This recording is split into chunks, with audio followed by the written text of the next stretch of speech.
अस्सलाम वालेकुम प्यारे बच्चों। हम पढ़ रहे हैं स्टोरी। इसका नाम है पापा जीज मौत, रिटन बाय अरुंधति रॉय।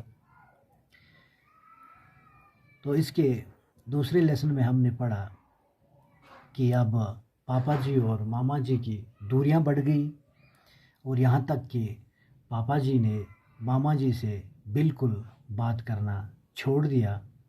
अब जब उसको कोई चीज़ की ज़रूरत होती थी तो वो किसी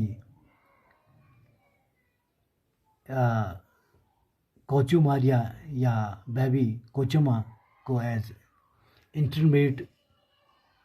मीडिएट के तौर पर इस्तेमाल करता था।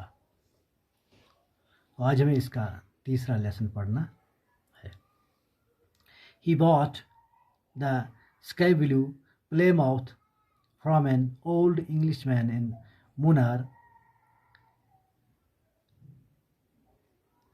तो इसने हल्के पीले रंग की एक प्लायमाउथ गाड़ी मुनार में रहने वाले एक बूढ़े अंग्रेज से खरीद ली।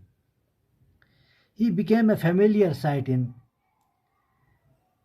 Immingham, coasting importantly down the narrow road in his white car, looking outwardly elegant but sweating freely inside his woolen suits। MNM में वो एक जाना पहचाना नज़ारा बन गया। अपनी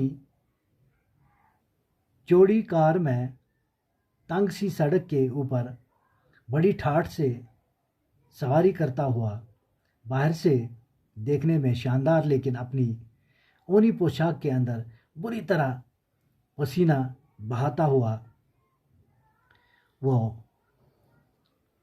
he wouldn't allow Mamaji or anyone else in the family to use it or even to sit in it। The Plymouth was Papaji's revenge।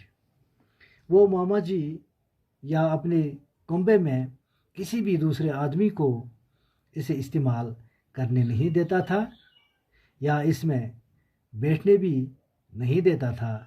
ये प्लेमाउथ पापा जी के पास बदला लेने की एक चीज़ थी। पापा जी had been an imperial entomologist at the Pusa institute. पापा जी पूसा इंस्टीट्यूट में एक इम्पीरियल इंटोमोलॉजिस्ट यानी माहिर हशरियात था। After independence, when the British left, his designation was changed from imperial entomologist to joint director। आज़ादी के बाद जब अंग्रेज़ चले गए तो इसके ओहदे का नाम इम्पीरियल इंटोमोलॉजिस्ट से बदलकर जॉइंट डायरेक्टर महकमा इंटोमोलॉजी कर दिया गया। The year he retired, he had risen to a rank equivalent to director। जिस साल वो रिटायर हुआ वो तरक्की करके डायरेक्टर के ओहदे तक पहुंच चुका था।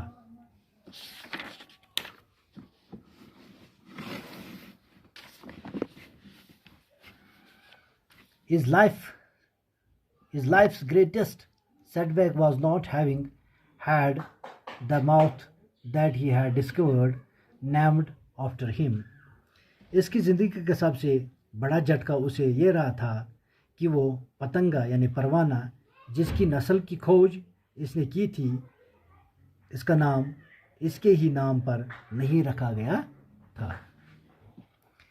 It fell into his drink one evening while he was sitting in the veranda of rest house after a long day in the field।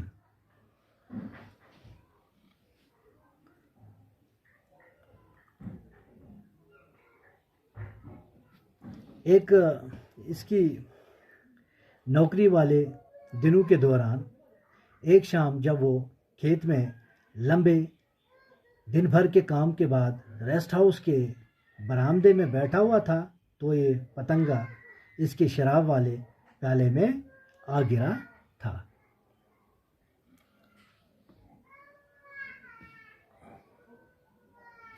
As he picked it out, he noticed its unusually dense dorsal tufts.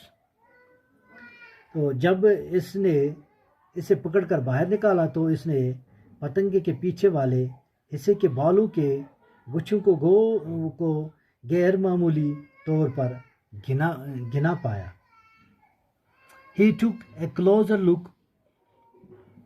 With growing excitement, he mounted it, measured it, and the next morning placed it in the sun for a few hours for the alcohol to evaporate. तो इसने इसे और ज़्यादा गौर से देखा।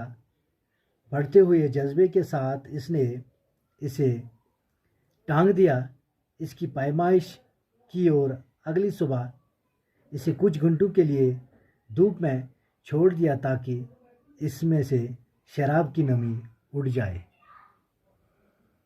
Then he caught the first train back to Delhi. फिर उसने दिल्ली जाने वाली पहली गाड़ी पकड़ी। To taxonomic attention, and he hoped fame after 6 unbearable months of anxiety. ये उम्मीद करते हुए कि दर्जाबंदी करने वाले साइंसदान की शक्ल में उससे शोहरत हासिल होगी। After 6 unbearable months of anxiety, to Papaji's intense disappointment, he was told that his moth had finally been identified as a slightly unusual race of a well-known species that belonged to the tropical family Lemantrid. तो परेशानी भरे 6 नाकाबिल बर्दाश्त महीनों के बाद पापा जी को गहरी नाउमीदी हुई जब उसे ये बताया गया कि आखिर मैं इसके पतंगे को एक बहुत जाने पहचाने दर्जे के पतंगों में से थोड़ी सी गैर मामूली नस्ल वाले पतंगे के तौर पर पहचाना गया था, और जो कि लेमनट्राइडी नाम के गर्म तरीन इलाकों में रहने वाली नस्ल से ताल्लुक़ रखता था। Okay, thank you.